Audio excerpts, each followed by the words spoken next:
आज की क्लास में हम घर्षण कोण को पढ़ेंगे। घर्षण कोण, एंगल ऑफ फ्रिक्शन। तो इसे जानने के लिए हम पहले मान लेते हैं एक सतह है और इस सतह पर एक वस्तु रखी है जिसका द्रव्यमान है स्मॉल m। ठीक है, हमने मान लिया कि एक सरफेस है, उस सरफेस पर एक सतह है, उस सतह पर रखी हुई है एक वस्तु जिसका द्रव्यमान है स्मॉल m। तब जैसे ही ये वस्तु इसके संपर्क में आएगी, इस वस्तु की सतह और जिस सतह पर ये रखी हुई है, ये दोनों आपस में क्या होगा, इसमें संपर्क होगा। तो संपर्क होने पर इनमें लगेगा संपर्क बल। जैसे ही ये दोनों सतहें आपस में मिलती हैं तो संपर्क बल लगना शुरू होता है। संपर्क बल दो तरह से लगेगा, दो प्रकार का संपर्क बल हो सकता है। एक होगा ऊपर की ओर, ठीक है, जो कि सतह के ऊपर लगेगा एक संपर्क बल, जिसको हम बोलते हैं अभिलंब प्रतिक्रिया या नॉर्मल रिएक्शन। ठीक है, चूंकि जब हमने वस्तु रखी स्मॉल m द्रव्यमान की तो इसका भार भी नीचे होगा mg। तो हमने न्यूटन की गति के तीसरे नियम से देखा है कि कोई भी बल हो वह हमेशा पेयर में लगती है, जोड़े में लगती है, मीन्स प्रत्येक क्रिया के बराबर और विपरीत प्रतिक्रिया होती है। तो इस वस्तु का भार नीचे है तो ये सतह भी इस पर क्या करेगी, अभिलंब प्रतिक्रिया लगाएगी, उतने ही बल का परिमाण ऊपर की ओर लगाएगी। ठीक है, और एक बल लगेगा, ये सतह लगा रही है इस पर अभिलंब प्रतिक्रिया r ऊपर की ओर, चूंकि mg नीचे है, और एक बल लगता है इधर, ठीक है, जिसको हम बोलते हैं फ्रिक्शन फोर्स, घर्षण बल। इसको हम क्या बोलते हैं, घर्षण बल। ठीक है, तो सतह दो प्रकार से बल लगा सकती है, मतलब दो प्रकार का संपर्क बल होता है। जब कोई वस्तु किसी सतह पर रखी होती है तो दो प्रकार के संपर्क बल कार्य करते हैं। एक होता है नॉर्मल रिएक्शन, अभिलंब प्रतिक्रिया, जो कि वह सतह लगा रही होती है उस वस्तु के ठीक ऊपर, और एक होता है घर्षण बल, जो कि जिधर हम फोर्स लगा रहे होते हैं। जो हमारे द्वारा आरोपित बल यदि इधर है F, तो F के अपोजिट लगता है, ठीक है, आरोपित बल की विपरीत दिशा में लगता है घर्षण बल, और यह सरफेस लगाती है इस वस्तु पर। ठीक है, घर्षण बल मतलब इन दोनों सतहों के समांतर लगता है ये बल, ये दोनों सतहें हैं इसके समांतर लगता है घर्षण बल। ठीक है, तो ये दोनों बल कैसे हैं, संपर्क बल। तो N और F हम लिख सकते हैं, N व फ्रिक्शन फोर्स, ठीक है, दोनों कैसे बल हैं, दोनों संपर्क बल हैं। ठीक है ना, दोनों संपर्क बल हैं। ठीक, अब दो संपर्क बल हो गए हमारे पास।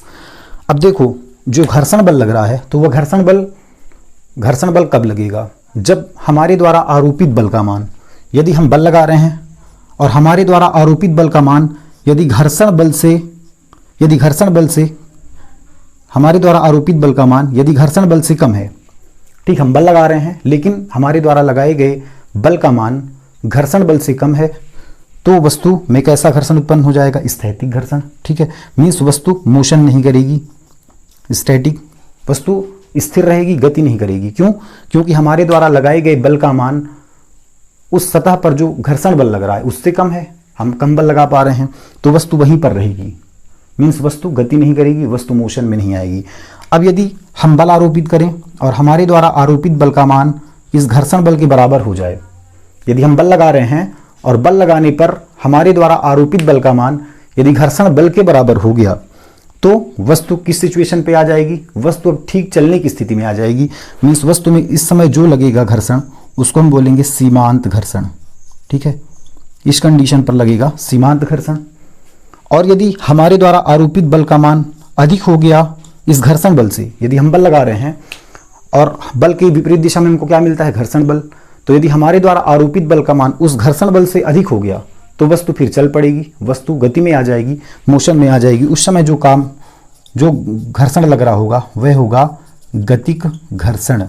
ठीक है, और इसके बारे में हमने प्रॉपरली पढ़ भी लिया है कि स्थैतिक घर्षण क्या है, सीमांत और गतिक घर्षण क्या है, हमने जान लिया है। और हमने ये भी जाना था कि सीमांत घर्षण का मान सबसे अधिक होता है, ठीक है, और गतिक घर्षण का मान क्या होता है, यानी गतिक घर्षण का मान एक समान होता है, ठीक है, कांस्टेंट होता है, नियत होता है। और स्थैतिक घर्षण सेल्फ एडजस्टिंग होता है, अपने आप को समायोजित कर लेता है। यदि हम 2 न्यूटन का बल लगा रहे हैं तो उधर से भी ये भी 2 न्यूटन का बल लगा लेती है। इसको हमने पहले वाले लेक्चर में पढ़ चुका है। ठीक, यहाँ पर हम बात कर रहे हैं घर्षण कोण की।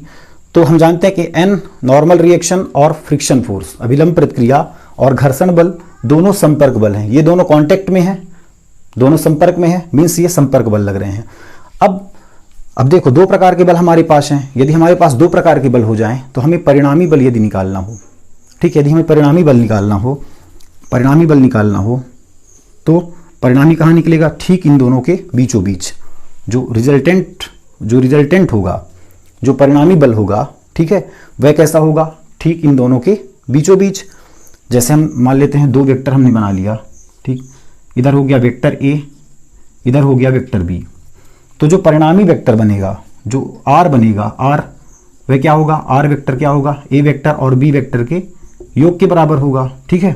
आर वेक्टर जो होगा वह ए और बी के योग के बराबर होगा। और यदि कब ये भी ठीक बीचों बीच कब बनेगा? मीन्स ये थीटा है तो ये मतलब मीन्स ये 45 बने तो ये भी 45 बने, इन दोनों के बीच का एंगल 90 है, मीन्स ये 45 बने, ये 45 बने। ये कब होगा? जब इन दोनों के परिमाण आपस में बराबर होंगे, ठीक है। जब ए का परिमाण बराबर होगा बी के परिमाण के, तो जो परिणामी बनेगा वह ठीक बीचों बीच बनेगा। अदरवाइज यदि ए का मान अधिक है तो वह ए की ओर झुक जाएगा परिणामी, बी का मान अधिक है तो बी की ओर झुक जाएगा परिणामी, है ना। यहाँ पे हम ये मान लेते हैं कि ये जो अभिलंब प्रतिक्रिया है वह घर्षण बल के बराबर है, ये दोनों बल आपस में बराबर हैं, तो ये जो परिणामी है इनके ठीक बीचों बीच बनता है, ठीक है। अब देखो ये जो अब ये कैसा बल हो गया? ये परिणामी संपर्क बल हो गया, क्योंकि अभिलंब प्रतिक्रिया और घर्षण बल दोनों संपर्क बल हैं, तो ये दोनों संपर्क बलों का हमने परिणामी निकाला है, मीन्स ये परिणामी संपर्क बल है, ठीक है। अब ये जो परिणामी संपर्क बल है, ये परिणामी संपर्क बल इस अभिलंब प्रतिक्रिया के साथ जो कोण बनाता है, इसके साथ जो कोण बनाएगा उस कोण को हम कहेंगे घर्षण कोण, ठीक है। ये जो कोण बनाएगा, मान लेते हैं ये कोण बना रहा है थीटा, कौन किसके साथ बनाएगा? ये परिणामी घर्षण बल, परिणामी संपर्क बल इस अभिलंब प्रतिक्रिया के साथ जो कोण बनाता है उस कोण को हम कहते हैं घर्षण कोण। मीन्स यहाँ पे हमने लिखा है सीमांत घर्षण बल और अभिलंब प्रतिक्रिया का परिणामी, ठीक, इतना लंबा न लिख करके सीमांत घर्षण बल ये एफ एस है ना। यहाँ पर अब इसको बदल देते हैं हम। अच्छा, और ये जो घर्षण कोण का मान निकलता है वह हमेशा निकलता है सीमांत संतुलन की स्थिति में। वस्तु ठीक चलने की स्थिति में होती है उस समय ये बल कार्य करता है, इस समय ये कोण हम निकालते हैं घर्षण कोण। जिस समय वस्तु ठीक चलने के पोजीशन पे होती है, मीन्स सीमांत संतुलन की स्थिति में होती है, ठीक है। तो ये घर्षण कोण हम कब निकालते हैं? जब वस्तु सीमांत संतुलन की स्थिति में हो, है ना, मतलब सीमांत संतुलन की स्थिति में, ठीक है। जब वस्तु सीमांत संतुलन की स्थिति में होगी तभी हम घर्षण कोण निकाल पाएंगे, ठीक। तो सीमांत संतुलन की स्थिति में क्या होता है? परिणामी संपर्क बल, यहाँ पे हमने लिखा है परिणामी संपर्क बल, तो इसको आप मिटा भी सकते हैं, ठीक है। ये सीमांत घर्षण बल और अभिलंब प्रतिक्रिया का परिणामी न लिख करके, इन दोनों का परिणामी है तो इसको हम सीधे लिख देते हैं परिणामी संपर्क बल। चूंकि ये दोनों संपर्क बल हैं तो इसका ये परिणामी हो गया परिणामी संपर्क बल। परिणामी संपर्क बल अभिलंब प्रतिक्रिया के साथ जो कोण बनाता है कब? सीमांत संतुलन की स्थिति में। इसको यहाँ पे लिख लेना, सीमांत संतुलन की स्थिति में परिणामी संपर्क बल अभिलंब प्रतिक्रिया के साथ जो कोण बनाता है उस कोण को कहते हैं घर्षण कोण। अब ये बन गया, घर्षण कोण को हमने मान लिया थीटा है, ठीक है। घर्षण कोण को हमने मान लिया थीटा है। अब कब होगा ये? सीमांत संतुलन की स्थिति में। मीन्स अब यहाँ इधर जो घर्षण बल लग रहा है इस डायरेक्शन में, अब जो घर्षण बल लग रहा है सीमांत संतुलन की स्थिति में जो घर्षण बल लगेगा वह क्या होगा? सीमांत घर्षण बल FSM, ठीक है। चूंकि सीमांत घर्षण बल को हम क्या लिखते हैं? F लिमिटिंग या FSM, मीन्स स्थैतिक घर्षण का मैक्सिमम मान, स्थैतिक घर्षण की मैक्सिमम वैल्यू को हम बोलते हैं सीमांत घर्षण। तो इसको हम या तो लिमिटिंग फ्रिक्शन लिख सकते हैं FL सीमांत घर्षण, या फिर FSM स्टैटिक फ्रिक्शन का मैक्सिमम मान, ठीक है। स्थैतिक घर्षण की अधिकतम वैल्यू कहलाएगी सीमांत घर्षण, ठीक है। अब यहाँ पे देखो ये हो किस कंडीशन में रहा? सीमांत संतुलन की स्थिति में हम घर्षण कोण फाइंड कर रहे हैं। तो सीमांत संतुलन की स्थिति में क्या हो जाएगा? सीमांत संतुलन की स्थिति में सीमांत संतुलन में क्या हो जाएगा? ये जो परिणामी है, ठीक, सीमांत संतुलन में अपन सीधे फार्मूला लिख देते हैं एफ एस एम का। एफ एस एम इक्वल क्या है, म्यू एस इंटू एन। ठीक है, ये फार्मूला है हमारे पास, सीमांत घर्षण का फार्मूला है। ठीक है, सीमांत घर्षण को एफ एस एम या एफ एल भी लिख सकते हैं, या इसको लिख लो एफ एल। ठीक है, लिमिटिंग फ्रिक्शन, सीमांत घर्षण या स्थैतिक घर्षण का मैक्सिमम मान, इसको दोनों चीज लिख सकते हैं। इसकी वैल्यू है म्यू एस इंटू एन। ठीक, अब यहाँ पे देखो, इसको हम इसकी देखो ये एफ एस है ना, तो इसके समांतर ये भी है, इसके समांतर ये भी है, तो हमने इसको भी मान लिया क्या, एफ एस। ठीक है, ये एफ एस है, एफ एस एम है, तो इसको भी हमने मान लिया, चूंकि इसके समांतर है ये, तो ये एफ एस है तो ये भी एफ एस हो जाएगा। और ये बन रहा है कोण थीटा यहाँ पे। ठीक, यहाँ पे ये वाला ट्राइंगल ऐसे बन रहा है, ये त्रिभुज ऐसे है। ठीक, ऐसे है, यहाँ पे बन रहा है थीटा कोण, तो थीटा के सामने वाली भुजा क्या हो जाएगी, लंब। ठीक है, लंब। यहाँ पे बन रहा है 90, तो ये हो जाएगा आधार और ये हो जाएगा कर्ण, है ना। तो यहाँ पे है n, ये है n और ये है एफ एस एम और ये है r।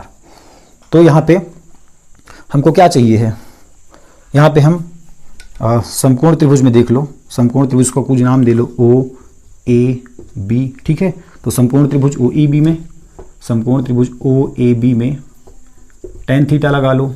टेन थीटा इक्वल क्या, लंब बटे आधार। लंब कितना है, लंब है ये एफ एस एम बटे आधार। आधार है कौन सा, ये वाला। ठीक है, एन। तो हमने मान रख दिया एफ एस एम कितना है, mu S into N divide by N. Tan theta equal, तब एन से एन कैंसिल, टेन थीटा की वैल्यू कितनी आ गई, म्यू एस। ठीक है, या थीटा इक्वल अपन लिख सकते हैं, या थीटा इक्वल टेन इधर आएगा तो टेन इनवर्स म्यू एस। ठीक है, टेन इनवर्स म्यू एस। अब यहाँ पे ये थीटा का मान पता हो, थीटा का मान पता हो, थीटा यदि 30 हो, 45 हो, 60 हो, तो हम म्यू एस का मान निकाल सकते हैं। ठीक है, और दूसरी चीज़ यहाँ पे जो परिणामी है, ये जो परिणामी संपर्क बल है, तो परिणामी संपर्क बल का ये क्षैतिज घटक कहलाता है। ठीक है, ये जो घर्षण बल है, परिणामी संपर्क बल का जो क्षैतिज घटक है, हॉरिजॉन्टल कंपोनेंट है, वह होता है घर्षण बल, और इसका जो परपेंडिकुलर कंपोनेंट है, लंब घटक है, वह होता है अभिलंब प्रतिक्रिया, नॉर्मल रिएक्शन।